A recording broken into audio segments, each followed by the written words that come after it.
Les représentants des différents départements du ministère de la Justice et des Droits humains sont réunis en présentiel et par visioconférence ce mercredi 11 mars 2026 à Ouagadougou pour un même objectif, le cadre sectoriel de dialogue justice et droits humains. Au cours de cette rencontre, les participants aux côtés du chef du département procèdent à l'analyse des performances réalisées au cours de l'année 2025 ainsi qu'à l'examen des bilans des activités menées entre 2021 et 2024, un bilan jugé satisfaisant au regard des résultats engrangés sur le terrain. En termes de bilan, il faut dire que c'est satisfaisant parce que nous avions un taux d'exécution physique de 91,44% et un taux d'exécution, lequel taux est en nette progression par rapport au taux de 2024 qui était de 88% et un taux d'exécution financière de 81%.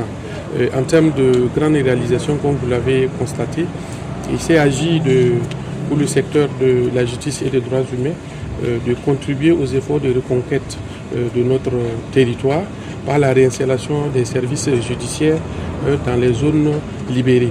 Sur 7 juridictions délocalisées qui avaient quitté leur lieu normal d'exercice en 2022, aujourd'hui 5 juridictions ont été réinstallées dans leur siège qui permet une accessibilité à la justice par les populations. Et vous prenez aussi en termes de réforme qu'il y a eu au niveau du secteur de la justice qui vise à rendre la justice plus performante et accessible, qui répond véritablement aux attentes des populations. Vous avez également la digitalisation d'un certain nombre d'actes et de procédures au niveau du secteur de la justice. Vous avez des milliers, en plus de 4 millions de personnes qui ont été sensibilisées sur les valeurs de patriotisme, de civisme et de citoyenneté. Vous avez des milliers de conflits qui ont été réglés pacifiquement, des conflits communautaires qui ont été réglés. Donc, en termes de bilan, on peut dire que c'est très satisfaisant. Certes, des efforts importants ont été consentis ces dernières années pour parvenir à ces résultats, mais de nombreux défis restent à relever. Ceux-ci devront donc constituer le centre d'intérêt du département au cours des 5 prochaines années. En termes de perspective, il faut continuer à renforcer l'accessibilité à la justice. Et quand on dit l'accessibilité, c'est aussi bien matériel, physique et financière.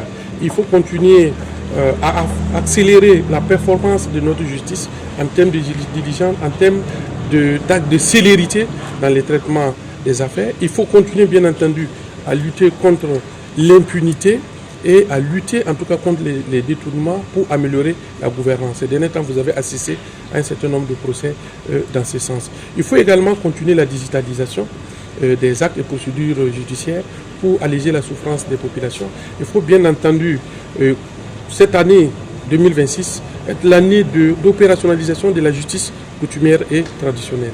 Il faut aussi continuer le règlement pacifique des conflits communautaires. Il faut bien entendu continuer la sensibilisation également dans le domaine du civisme et du patriotisme. Pour y parvenir, le département entend s'inspirer du plan de relance adopté le 29 janvier dernier qui fixe les priorités nationales de développement. Ce plan définit les orientations stratégiques de l'action gouvernementale en matière de développement économique et social à l'horizon 2030. Selon le ministre Bayala, toutes les activités prévues dans le secteur trouveront leur pleine cohérence dans le plan de relance qui ambitionne de faire du Burkina Faso une nation souveraine et prospère, bâtissant un développement endogène et durable au service du bien-être de tous. Kaziba TV, pour un Burkina Faso souverain, intègre et fier.